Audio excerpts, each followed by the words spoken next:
누가복음 19장 1절부터 10절까지 같이 읽습니다.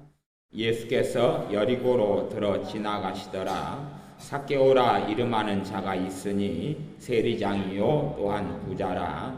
저가 예수께서 어떠한 사람인가 하여 보고자 하되 키가 작고 사람이 많아 할 수 없어 앞으로 달려가 보기 위하여 뽕나무에 올라가니 이는 예수께서 그리로 지나가시게 되밀어라. 예수께서 그곳에 이르사 우러러 보시고 이르시되 삭개오야 속히 내려오라. 내가 오늘 내 집에 유하여야 하겠다 하시니 급히 내려와 즐거워하며 영접하거늘 무사람이 보고 수군거려 가로되 저가 죄인의 집에 유하로 들어갔도다 하더라. 삭개오가 서서 주께 여짜오되 주여 보시옵소서. 내 소유의 절반을 가난한 자들에게 주겠사오며 만일 네 것을 토색한 일이 있으면 4배나 갚겠나이다. 예수께서 이르시되 오늘 구원이 이 집에 이르렀으니 이 사람도 아브라함의 자손임이로다. 인자에 온 것은 잃어버린 자를 찾아 구원하려 함이라. 아멘. 죄인이며 세리장이며 악한 사람이었던 삭개오가 있었는데 이 사람에 대하여 주님께서 말씀하시기를 인자가 온 것은 우리 주님께서 인자이신데 내가 온 것은 잃어버린 자를 찾아 구원하려 함이니라. 잃어버린 자, 하나님과 아무 상관이 없는 사람, 하나님과 아무 상관이 없는 사람, 천국과 아무 상관이 없는 사람, 하나님의 은혜와 아무 상관없는 사람을 찾아서 구원하려고 오셨다 말씀합니다. 제가 어제 어떤 분이 아프셔서 병원에 신방을 다녀왔는데 그분은 이제 죽을 뿐이라는 것이 아마 지금 돌아가셨는지 모르겠고 내일 돌아가실지 모르겠습니다. 2일날 뇌출혈로 이렇게 쓰러지셨는데 나이가 82살이셔요. 82살인데 아는 집사님의 형수님이 되셔서 신방을 꼭 해주고 기도를 좀 해달라 그래서 임종하시기 전에 이렇게 갔어요. 근데 뇌출혈로 쓰러지셔서 식물인간이 되셨는데 광주 전대병원에 갔더니 가망이 없다 그래서 의식도 못 찾고 그래서 성심병원 중환자실에 있어서 가족들이 다 이제 밑에 손주들까지 다 와서 이제 돌아가시는 거 준비 하는데 거기에 이제 기도해 주러 갔다 왔어요. 전화를 이제 언제쯤 신방해달라 전화를 받았는데 주님께서 기도를 시키시더라고요. 제가 어디 신방해달라 그러나 어디 또 돌아가시게 됐는데 좀 와달라 그러는 경우들이 많이 있었는데 그 가운데 기도시키는 경우도 있었고 안 시키는 경우도 있었어요. 안 믿는 사람인데 돌아가시게 돼달라 그렇게 해서 해도 기도를 안 시키는 경우도 있었어요. 왜냐하면 기도를 해가지고도 이미 때가 늦어버린 경우들이 있어요. 그 사람이 구원받기에 때가 늦어버린 사람이 있어요. 근데 이분 같은 경우는 믿으셨어요. 보통 남편은 안 믿으셨는데 남편은 안 믿고 지금도 이제 나이가 이제 82살이시니까 이제 할머니 되시는 분이 그보다 나이가 많으시죠. 근데 그분은 아직 안 믿으시고 대신에 자기 아내가 금술이 좋으신데 의식을 찾고 눈만 뜨고라도 죽으면 내가 믿겠다 그렇게 말씀을 하시고 그래서 의식이 없다가 어제 가서 이제 기도를 하니까 손이 움직이시더라고요. 손이 움직이고 제가 귀에다가 대놓고 예수님께서 사랑하신다고 예수님의 십자가 꼭 붙잡으시라고 의식이 없는데 손이 까딱까딱 움직이는 거예요. 움직이고 자꾸 이렇게 말을 거니까 예수님을 단단히 믿으라고 그리고 예수님이 집사님을 구원하신다고 그리고 이야기를 계속 이제 기도해 주면서 말을 이제 거니까 그래서 손이 움직이고 안 움직이는지 손이 움직이고 그리고 반응을 해요. 아마 아멘 아멘 그렇게 하는 걸로 받아들여졌어요. 그래서 기도를 하러 갔는데 그 전에 기도를 이제 중보 기도를 하나님께 시키시다가 막상 가니까 평안해요. 평안해요. 기도는 필요한데 평안하다 그 말은 이 사람이 구원받아 천국에 가는구나 하는 그러한 확증으로 오는 거죠. 그래서 크게 염려할 건 없겠구나. 대신에 사람이 돌아가실 때 되면 이 귀신들이 제일 많이 공격을 합니다. 그때에 믿음을 버려버리고 잃어버릴 수가 있어요. 몸이 괴롭고 마음이 괴롭고 심령이 괴로워지면 예수님을 부인해버리는 경우가 생겨요. 대부분 마귀 공격을 제일 많이 받을 수 있을 때가 언제냐 그러면 잠잘 때 마귀 공격이 꽤 취약하고 그 다음에 의식을 잃고 이렇게 넋이 나가 있거나 아니면 이 의식이 사라져 가지고 있을 때 무의식 상태에서 그렇게 깨어있지 못할 때 그럴 때는 마귀 공격을 굉장히 많이 받아요. 특별히 임종의 순간에 죽음의 순간에는 굉장히 많은 고통을 받는 경우가 있어요. 그래서 우리의 가족이나 식구들이 돌아가시게 되는 임종의 순간에 그렇게 의식이 왔다 갔다 하거나 돌아가시게 될 때는 기도를 사실은 많이 해줘야 됩니다. 그 사람이 안 믿고 돌아가시는 경우는 뭐 기도를 많이 해주고 어떻게 해도 답이 없어요. 돌아가시기 전에는 꼭 다시 예수님을 전해야 돼. 예수님을 전해서 예수님을 믿도록 예수님께 죄를 회개하도록 마지막 순간에 회개하고 예수님을 믿도록 꼭 권면하고 권해야 되죠. 하지만 그 영혼을 위해서 우리가 충분히 기도하지 않으면 권면이 먹혀들지 않아요.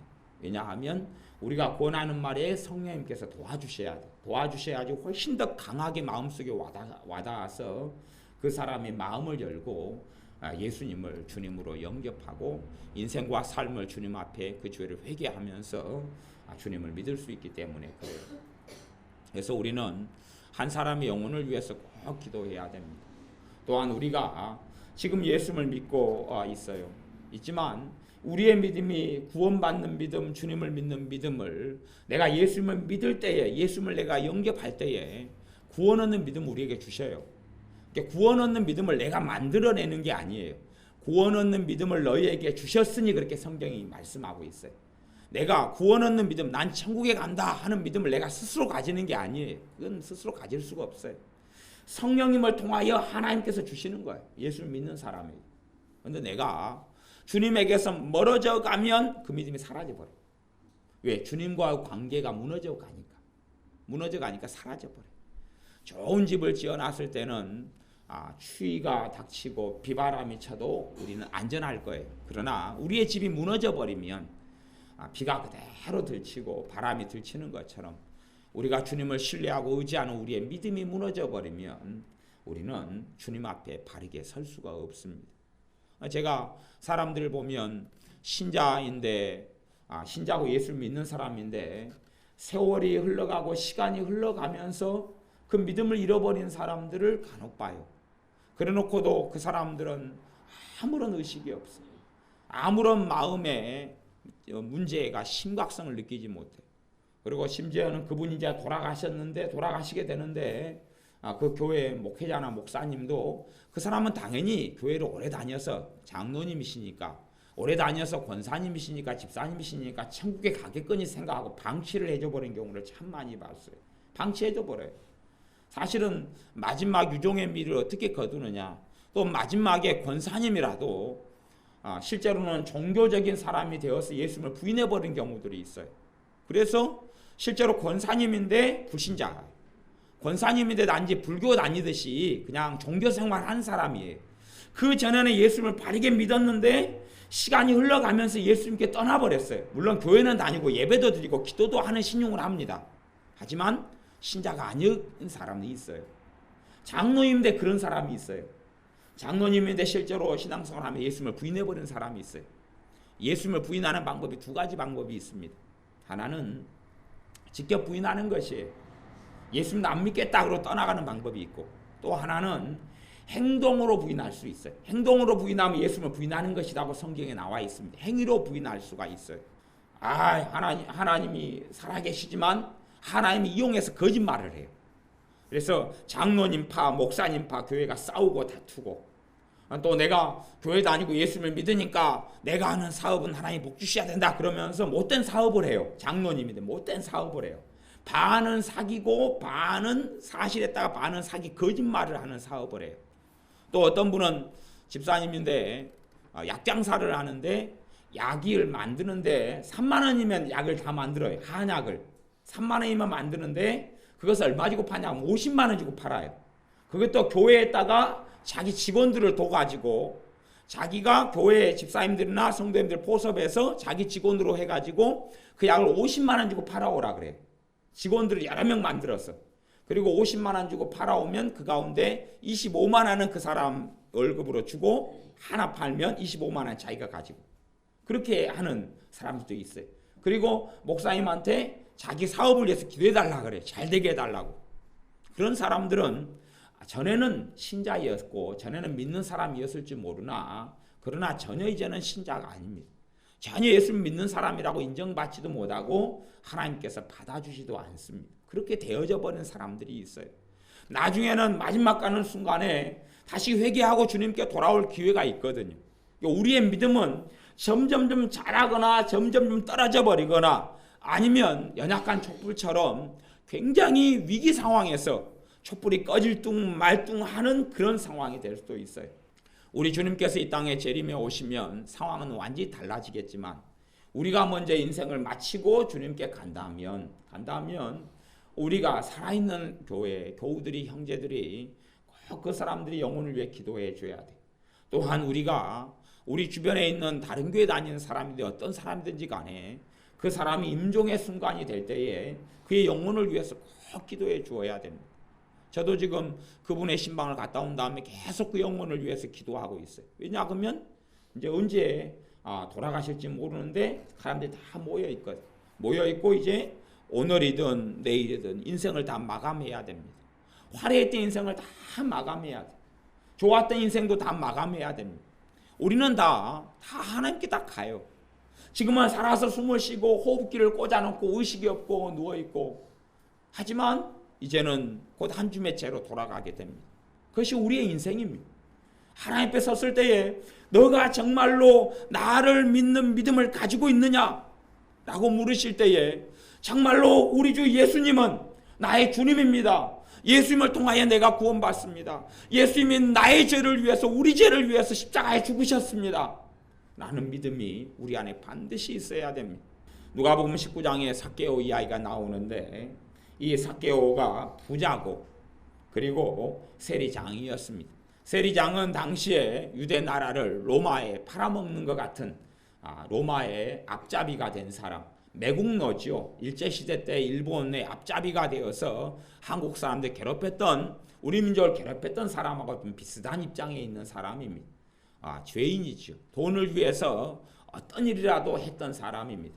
그 사람이 부자고 세리장이다 그랬으니까 세리들의 우두머리다 그랬으니까 로마 입장에서는 꽤 승진하고 성공한 사람에 속합니다. 하지만 하나님의 말씀에나 유대 사회에서는 매장된 사람, 손가락질 당하는 사람이었습니다. 많은 사람이 쳐다보지도 않는 사람. 그 사람이 사는 여리고에 예수님께서 지나가시게 됐습니다. 그 사람도 그 사람의 인생이 죄악되고 악하고 문제가 많고 하나님을 떠난 인생인데 하나님께 돌아오고 싶습니다. 예수님을 만나고 싶습니다. 예수님을 만나고 알고 싶습니다. 하지만 사람들이 많이 에워싸서 구경이라도 하고 싶은데 예수님을 먼 발치에서라도 보고 싶은데 볼 수가 없었습니다. 이 사람은 어른이지만 키가 작았거든요. 그래서 근처에 있는 예수님이 지나가는 길에 있는 뽕나무에 사실 이 뽕나무보다는 돌감람나무가 좀 맞는 말입니다. 돌감람나무. 돌 무화과나무죠. 무화과나무인데 우리식으로 하면 뽕나무 이렇게 번역이 되어 있습니다. 그대로 뽕나무다고 치고 그 나무에 멀리 가다 보면 길가에가 그 뽕나무가 있었던 모양이에요. 무화과나무가 있었는데 거기에 올라갔어요. 올라가서 예수님을 보고 싶었지요. 그 사람이 올라가서 많은 사람이 에워싸고 예수님과 함께 가는데 구경하려고 쳐다보고 있는데 예수님께서 그 삭개오가 있는 뽕나무 아래로 오셨습니다. 그리고 삭개오에게 말씀하세요. 삭개오야 내려와라. 내가 오늘 너 집에서 오늘 잠을 자야 되겠다. 너 집에 오늘 유하해야 되겠다. 우리가 그렇게 생각해 보십시오. 사회에서 살인마고 사람을 5명 죽인 사람이고 아니면 완전히 악한 사람의 집안이거나 저 사람이 유명한 사기꾼인데 증거가 없어서 못 잡았다거나 저 사람이 사람을 3명을 죽인 것을 다 아는데 증인이 없고 증거가 없어서 잡지도 못했다거나 그런 악하고 죄인인 사람이 있다면 그 사람을 모든 사람의 손가락질하고 요구할 것입니다. 모든 사람이 저 사람과는 상종하지 말라고 이야기할 때에 내가 저 사람 집에 가서 잠을 자고 저 사람과 악수를 하고 저 사람과 커피숍에 가서 커피를 많은 사람이 보는 데서 마시고 저 사람과 함께 밥을 먹고 그렇게 한다면 사람들은 야 니도 똑같은 사람이다. 유유상종이라고 너도 같은 사람이구나. 너도 같은 못된 인간이구나 하고 판단할 수밖에 없을 것입니다. 근데 지금 사회보다도 예수님의 시대 때는 훨씬 더 심각했습니다. 우리 주 예수님께서 이 땅에 오셨을 시대에는 훨씬 더 그랬습니다. 그래서 삭개오라는 사람하고 대화만 하고 말만 해도 사회에서 매장될 정도로 그런 존재가 삭개오라는 사람이었습니다. 그리고 어떤 사람의 집에 가서 잠을 잔다 그런 이야기는 그 사람 편이다, 그 사람 친구다 하는 의미를 가지고 있습니다. 이 삭개오의 집에 예수님께서 유하로 들어가셔서 잠을 자러 들어가셨습니다. 내가 오늘 너 집에 들어가서 유하해야 되겠다, 잠을 자야 되겠다 하신 이야기입니다. 그러니 사람들이 예수님에 대해서 비난합니다. 7절에 보면 무사람이 보고 수군거려 가로되 많은 사람이 보고 속삭속삭거립니다. 저가 죄인의 집에 유하로 들어갔도다. 저 못되고 악한 죄인의 집에 유하로 들어갔도다. 만인이 인정하는 악한 사람, 모든 사람이 인정하는 죄인, 못된 사람, 손가락질 당하는 사람, 그리고 그런 인생을 살아왔던 사람이 삭개오입니다. 그 삭개오가 자신은 즐거워서 예수님을 영접했습니다. 그리고 예수님을 영접하고 예수님을 만납니다. 예수님을 영접하고 만나면서 삭개오의 심성이 마음이 변화가 됩니다.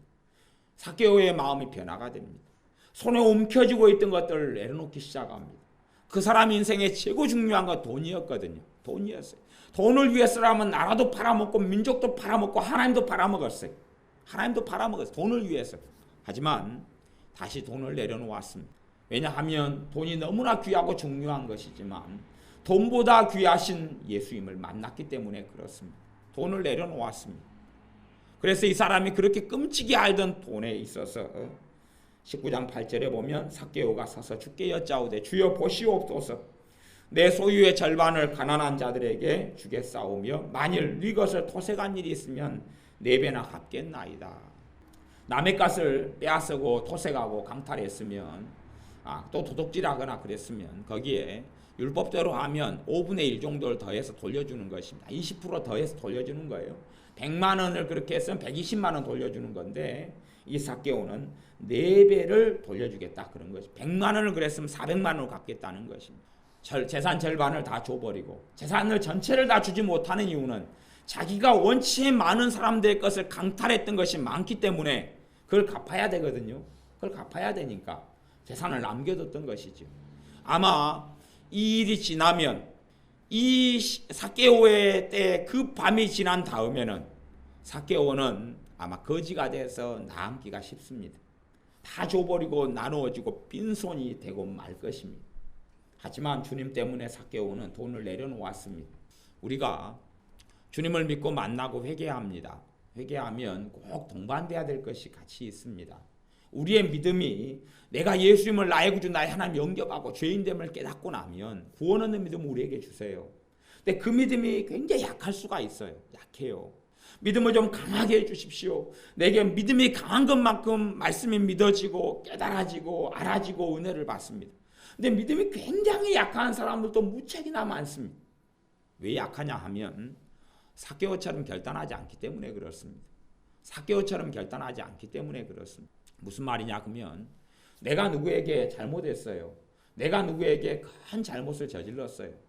그러면 내가 하나님 내가 잘못했습니다. 내가 왜 이렇게 저 사람에게 실수했을까요?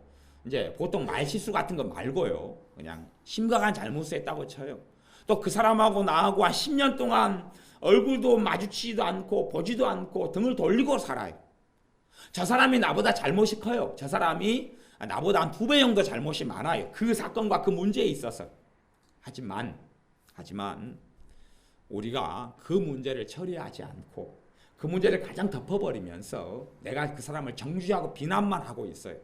그러면서 내가 주님을 믿습니다. 그러면 주님께서는 너 믿음이 그게 진짜 믿음이냐? 그거 우리의 믿음이 강해지질 않아요. 강해지질 않고 나아가지를 않습니다. 그런 일들을 우리는 처리하지 않아요. 삭개오처럼 믿음의 결단을 하지 않아요. 쉬운 일은 아닙니다. 내가 가서 나보다 더 잘못이 많은 사람한테 내 자존심을 숙이고 머리를 굽힌다는 게 쉬운 일이 아닙니다. 회사 생활을 하다 보면 내 편, 내 아군들만 있는 게 아니라 내 적군들이 존재해요. 내 적군들이 같이 있습니다. 나를 심지어는 공격하고 모함하고 비참하게 만든 사람이 같이 존재해요. 그럼 말씀에는 뭐라고 이야기했냐 그러면 내 원수가 줄이거든 먹이고 목마르거든 마시게 해라 그럽니다. 너를 괴롭히는 그 사람이 있으면 회사 생활하면 회사에서는 주로 커피 마시고 녹차 마시고 자주 차를 마시는 문화가 회사 문화잖아요. 일하는 문화예요. 그러면 자판기에서 커피를 200원 300원 타다가 웃는 표정으로 웃으면서 한 잔 드십시오. 한 잔 드십시오. 한 3번 정도 하거나 5번 정도 하면 주님께서 내 심령과 여러분의 심령에 은혜를 주시기 시작해요. 은혜를 주시기. 그때는 성령님께서 하라고 도우시지 이끌어서 할 능력을 안 줍니다. 그렇게 안 해요. 너가 어떻게 하는가 내가 보겠다 그러셔요.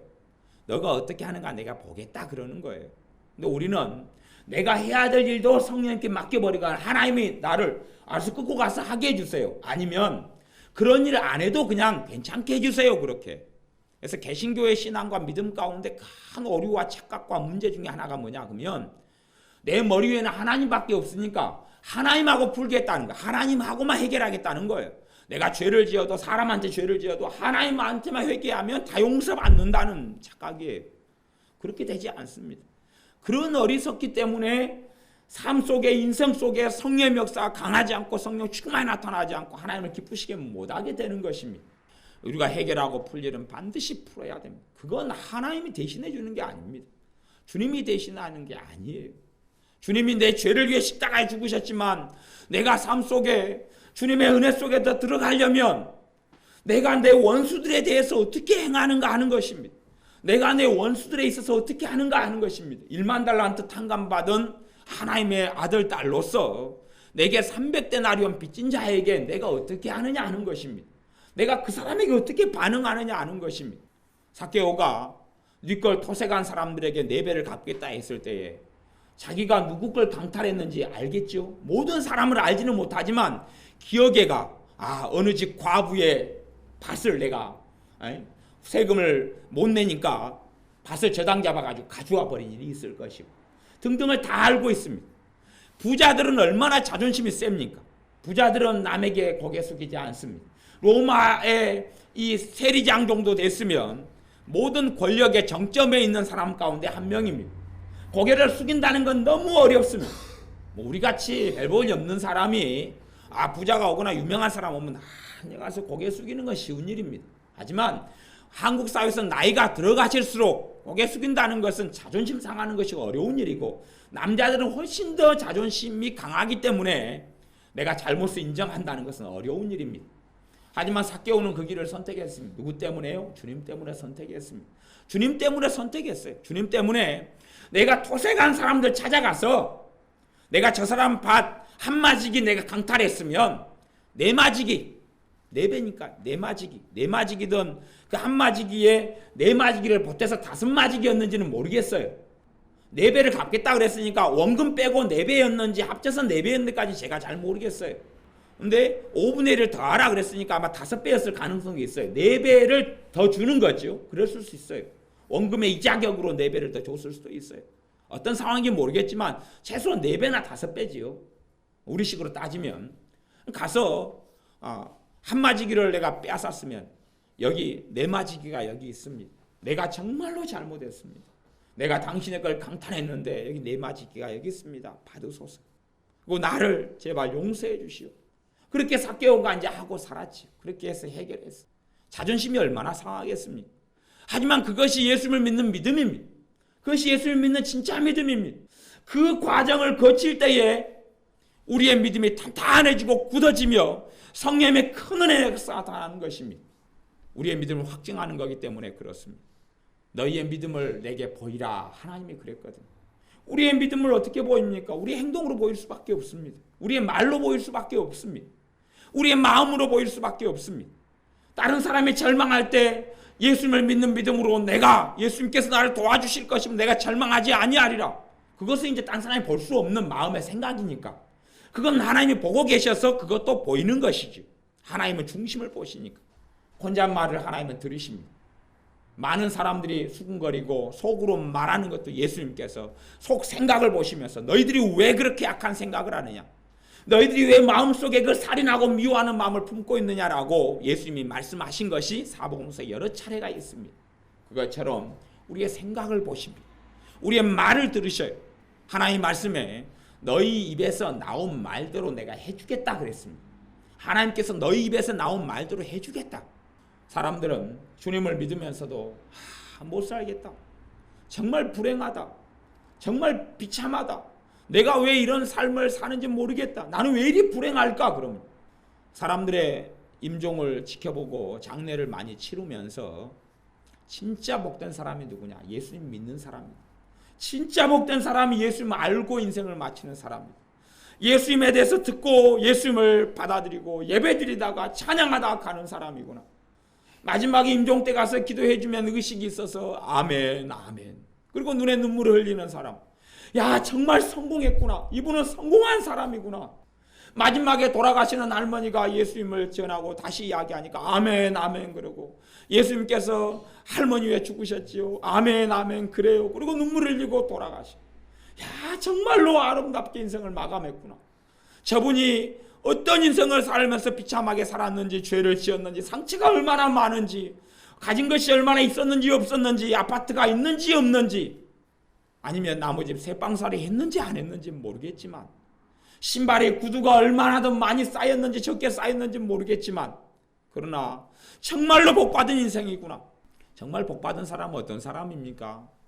예수님을 믿는 사람 아닙니까? 예수님에 대해서 복음 들은 사람 아닙니까? 인생은 다 지나가는 것입니다. 다 지나갑니다. 다 지나갑니다. 전부 다 지나가지 않습니다. 유치원생은 초등학생이 되고, 초등학생은 중학생이 벌써 됐고, 중학생은 이제 우리 지혜는 벌써 졸업해가지고 내일 모레 졸업식하고 고등학생이 될 거고, 큰태는 고등학교 졸업하고 이제 벌써 대학생이 되고, 다 변해가지 않습니다.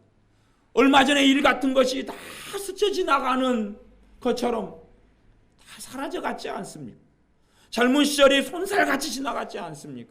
그렇게 갓난아이 어린아이 같은데 아빠가 놀아달라 그래도 이제 자기 세상이 있다고 안 놀아주지 않습니까? 다 품을 떠나지 않습니까? 딸도 떠나고 아들도 떠나고 다 떠납니다. 다 떠나요. 그러니까 우리 최입사님이 오늘 일하시니라고 그랬는데, 어제 보니까 최입사님이 오니까 최입사님의 딸 인선이가 최입사님 보고 안녕하세요? 그래서 안녕하세요 그랬어요. 이제 아빠한테 안녕하세요. 보통은 이제 아빠가 오면 아빠 그리고 안겨야 되잖아요. 근데 안녕하세요? 사실은 은혜도 엄마나 아빠가 나타나면 그러거든요. 안녕하세요? 그리고 이제 자기 볼 일 바로 가요. 그러니까 은혜 엄마는 서운해요. 한 이틀 만에 또 하루 만에 또 오랜만에 만나서 안녕하세요 그리고 가버려요. 남남처럼. 왜냐하면 다 자기 세계가 있거든요. 자녀들이 커가서 자기 세계 속에 들어가 버려요. 그러니 자식에 대해서 아무리 집착하고 사랑을 쏟아부어도 때가 되면 빠이빠이, 그리고 자기 남자, 자기 여자, 자기 가정, 자기 세계, 자기 친구, 자기 일을 향해서 떠납니다. 우리가 주님을 안다는 것 가장 중요한 것입니다. 삭개오가 그 많은 부자, 그 많은 부유함을 이제는 다 내려놓았어요. 우리가 돈이 있건 없건 간에 물질을 내 마음속에 깊이 있게 집어넣고 살지는 않아야 됩니다. 내 마음속에 돈 때문에 돈이 내 모든 것이 되어서 돈이 있으면 행복하고 돈이 없으면 불행하고 그렇게 되지는 않아야 됩니다. 많은 사람들의 돈 문제가 풀려가기도 하고 하나님께서 해결해 주시기도 하는데 사실은 조건이 있습니다. 조건이. 어떤 조건이냐 그러면 그 사람이 돈이 우상되어 산 걸 철저하게 회개를 시킵니다. 철저하게 회개시키고 돈을 내려놓게 합니다. 돈을 내려놓습니다. 돈을 사랑하고 돈을 위해서라면 돈을 좀 더 벌기 위해서 형제들과 다투기도 하고 싸우기도 하고, 월급을 더 받기 위해서 직장 상사하고 싸우고 회사 사장하고 싸우고 왜 더 주냐 못 주냐, 그런 문제를 철저하게 회개시킵니다. 왜냐하면 내가 정당한 걸 받는다고 쳐도 나는 돈에 대한 탐심과 탐욕이 있기 때문에 그렇습니다. 그러면 하나님의 자녀들에게는 하나님의 돈 문제를 축복해 주지 않습니다. 돈에 있어서 내가 움켜잡고 있기 때문에 그렇습니다. 축복해 주지 않습니다. 하나님께 신자로서 나이 드신 분들은 어쩔 수 없을지 모르지만 신자로서 젊은 사람들은 11조 드려야 되고 헌금도 드려야 되는데 그렇게 안 한 삶은 회개해야 됩니다. 하나님의 것을 하나님께 구별하여 너 물질이 있는 곳에 내 마음이 있다라고 하나님 말씀하셨는데 그렇게 안 살아요. 그러니 하나님 앞에 기도할 때 물질 문제에서는 축복을 받지를 못합니다. 그런 문제는 사실은 하나님 앞에서 내가 11조를 드리지 못하고 살아왔으면 회개해야 됩니다. 11조는 내 믿음의 표현이기 때문에 그렇습니다. 그리고 새롭게 결단해야 됩니다. 그리고 하나님의 것을 하나님께 드리기로 결단하고 작정해야 됩니다. 그때 하나님께서 그 사람의 믿음을 보시고 은혜를 주시는 것입니다. 믿음은 행위로 나타나는 것이에요. 믿음은 행위로 나타나요. 내가 엄마 아빠를 사랑해요. 사랑한다고 그래요. 엄마 아빠 사랑해요. 근데 엄마가 야 음식물 쓰레기가 찼다 좀 버리고 온나 그러면 싫어요. 버리러 안 갈래요. 야 너 TV만 보고 있지 말고 방 청소 좀 해라. 이게 돼지우리도 아니고 어떻게 하면 좋냐. 엄마 일하고 들어와서 또 방까지 치우랴. 너가 하루 내내 방학 동안에 있었으니까 방 좀 깨끗이 좀 할 수 없냐. 싫어요. 엄마가 치우세요. 네가 여자가 돼가지고 그렇게 빨래를 갖다가 장롱 속에 그렇게 집어넣느냐. 그렇게 가지고 어떻게 할래. 엄마 또 잔소리하지 마세요. 듣기 싫어요. 그리고 엄마 사랑해요. 그러면 그 자식의 사랑은 거짓말이잖아요. 그런 것처럼 우리의 믿음이 행동으로 나타나지 않으면 우리의 믿음은 사실은 거짓말이 될 수가 있습니다. 우리의 믿음이 행동으로 나타나지 않으면 우리는 단지 마음에만 믿음이 가지고 있다 하지만 우리의 믿음은 촛불처럼 연약할 수도 있고 더 강해져 갈 수도 있어요. 저는 사람 몸이 치유된 것은 하나님이 병을 고쳐준 건 꼭 간증하라고 이야기합니다. 왜냐하면 그건 하나님께 영광 돌리는 일이기 때문에 그렇습니다. 병이 고쳐진 건 하나님이 고쳐진 건 꼭 간증해야 됩니다. 하나님이 고쳐진 거. 우리 변집사님 하나님께서 고혈압 당뇨 고쳐주셨어요. 여전도회 때 간증하셨어요. 참 감사해요. 고혈압 당뇨는 고쳐지지 않는 거잖아요. 하나님이 고쳐주셨어요. 지지난주에 한 3주 전 2-3주 됐지요? 2-3주 전에 하나님이 고쳐주셨어요. 병원에 가니까 깨끗하게 고쳐졌습니다. 고혈압 당뇨 고쳐졌습니다. 하나님의 질병을 고쳐주는 분이잖아요. 고쳐주셔요. 꼭 깨끗하게 해주셔요. 자유케 해주셔요. 그렇게 내가 그런 감정들이 있을 때에 주님은 너 바르게 믿는다. 주님이 고쳐줬는데 입도 뻥끗 안 하고 있으면 어떻게 되겠습니까? 주님이 고쳐줬는데 입을 뻥끗 안 하고 있으면 너가 믿음이 있는 사람이냐 말씀하실 것입니다. 주님이 나를 고쳐준 게 있으면 그것이 내 평생의 전도의 증거가 돼야 됩니다. 주님이 이렇게 하셨다고. 주님이 이렇게 하셨다고. 뭐 사람들이요 안 믿을 것 같아도 마음 한쪽에서는 담아두고 있어요. 그 이야기를. 그리고 나중에 때가 되고 질병이 걸리고 힘들어지거나 죽음의 순간이 되면 그때 다시 복음을 전할 때는 믿을 수 있는 가능성이 생겨난다 그 말이에요. 왜? 많은 사람의 전도를 통해서 마음이 열려져 가기 때문에 그렇습니다. 아무리 단단한 바위에도요 그 비가 수천 년 동안 떨어진 물방울이 수천 년 동안 떨어지면 구멍이 나고 말아요. 바위도 깨지고 부서집니다. 그거 떨어지는 물방울 때문에요. 그런 것처럼 복음을 계속 전하고 그 영혼을 위해 기도하고 복음을 계속 전하고 그러면 사람 마음은 계속 굳어져 있던 마음도 열려가고 부드럽게 돼가기 시작합니다. 시간 좀 걸리긴 하죠. 진흙은 물이 떨어지면 금방 파이고 돌멩이는 물이 떨어져도 시간이 오래 걸리지만 그러나 결국에는 인내심의 싸움인 것이에요. 인내심의 싸움이에요. 삭개오를 주님께서 찾아가셨습니다. 삭개오가 주님을 찾아온 게 아니라 주님이 삭개오를 찾아가셨어요. 하지만 삭개오는 결단을 했습니다. 내가 주님의 사람으로 살겠다고. 내가 주님을 믿겠다고. 주님이 유하로 삭개오의 집에 오셨지만 유하로 오신 것 자체가 삭개오가 구원받아 천국에 가게 된 것은 아닙니다. 주님께서 삭개오의 편이 되어 주셨어요. 회개하지 않는 삭개오, 죄인된 삭개오, 못된 삭개오의 자리에 서 주셨어요. 함께 음식을 먹고 함께 사람들에게 손가락질을 당해 주셨어요. 하지만 이제 삭개오는 주님을 믿느냐 믿지 않느냐의 결단의 기로에 삭개오는 서 있습니다. 그 자리에서 삭개오는 사실은 고백하는 것입니다. 주여 보시옵소서. 예수님 당신이 나의 주님이십니다. 나의 주인이십니다. 내가 이제 당신의 뜻대로 당신의 말씀대로 내가 살겠습니다. 당신을 내가 믿고 섬기고 살겠습니다. 내 이 죄인된 삶을 내가 회개합니다. 이렇게 이제 고치겠습니다. 우리의 삶에 두 가지 문제가 있습니다. 하나 연약함이라는 게 연약함이라는 게 연약함으로 인해서 오는 죄가 있어요. 그 다음에 어떤 것은 내가 결단하고 결심하고 믿음을 보이면서 고쳐야 될 게 또 있어요.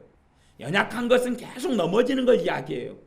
가령 두려움이 있습니다. 두려움으로 죄 짓는 것이 많이 있어요. 두려움도 어떤 두려움은 죄가 아니지만 어떤 두려움은 죄예요. 하나님을 믿는데 미래에 대해서 두려워해요. 건강에 대해서 두려워해요. 장래에 대해서 두려워해요. 가정에 대해서 두려워해요. 돈 문제에 대해서 두려워해요. 그러면 죄가 되지요. 근데 그것은 우리 연약함, 이 몸을 가지고 있는 한은 오늘은 두려워하지 않다가 큰일이 생기면 두려움이 찾아오죠. 큰 문제가 생기면 두려움이 찾아와요. 내 자식이 교통사고 났다는 소리 들으면 작은 사고인지 큰 사고인지 모르니까 내 마음에 두려움이 찾아옵니다. 남편에게 큰일이 생겼다는 소식을 들으면 가슴이 콩닥콩닥 합니다. 두려움이 찾아와요. 그런 두려움이 있어요.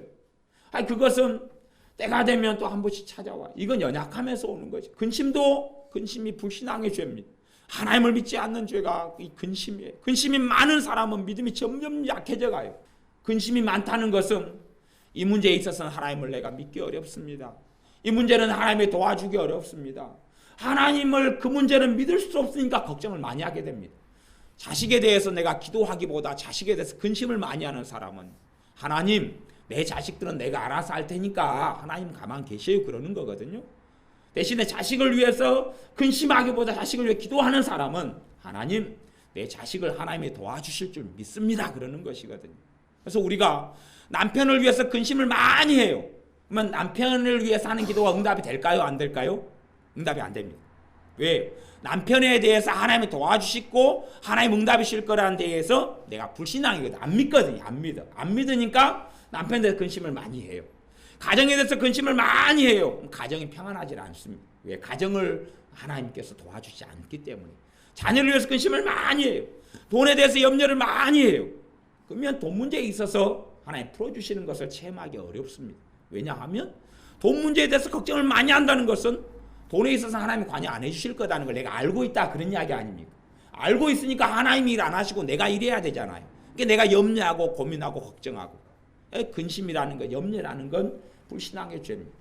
하지만 그것 말고 그런 것은 이제 우리가 줄여나가고 회개해가고 변화돼나가고 그 전에 돈에 대해서 걱정이 많은 사람은 사실은 돈 때문에 지은 죄가 많기 때문에 그렇습니다. 돈 때문에 싸우고 다투고 원망하고 염려하고 낙담하고 잠 못 이루고 돈에 대한 어려움과 아픔이 많이 생겨나면 생겨날수록 그 상처가 많으니까 돈 때문에 지은 죄가 많을 수밖에 없습니다.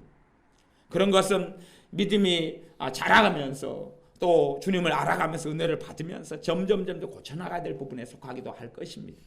그거 말고 사람 가운데 관계를 풀어야 되는 것. 직접적으로 내가 잘못하고 문제를 일으킨 부분에 있어서 내 자존심을 숙이고 가서 예수님을 믿는 사람으로 잘못을 비는 것. 이런 것은 연약함의 문제가 아니라 내가 해야 될 부분입니다. 내가 해야 될 부분. 내가 사죄하고 잘못을 빌고 이것은 주님께 도와달라고 기도하면서 내가 결단하고 삭개오처럼 해야 될 부분입니다. 이것이 우리의 믿음을 강하게 하며 우리의 믿음을 확증시킵니다. 그걸 통하여서 우리 안에 있는 성령의 역사가 불같이 일어나게 되는 것입니다. 그래서 우리는 신자는 움직이려 하지 않아요. 움직이려 하지 않고 입으로만 때우려고 그래요. 입으로만 하나님께.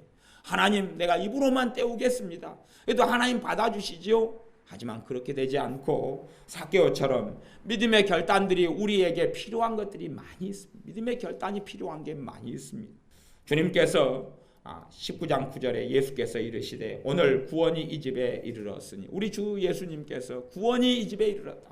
구원이 삭개오에게 이르렀다. 구원이 삭개오의 집에 이르렀다. 삭개오가 이런 믿음의 사람이니 삭개오에 속한 아내나 자녀들이 삭개오에게 순종할 수밖에 없지. 그리고 삭개오가 믿는 예수님을 함께 믿겠죠. 그래서 삭개오에게만 구원이 임했다가 아니라 삭개오의 집에 구원이 왔다. 그렇게 이야기합니다. 참 신약시대에 놀라운 것은 한 가정에 한 사람이 구원받음으로 가족 전체가 구원받은 사건들이 많다는 것입니다. 주 예수님을 믿으라 그리하면 너와 내 집이 구원을 받으리라. 근데 우리가 소극적이고 수동적으로 멈춰있을 때는 내 가정이 구원을 받지 못합니다.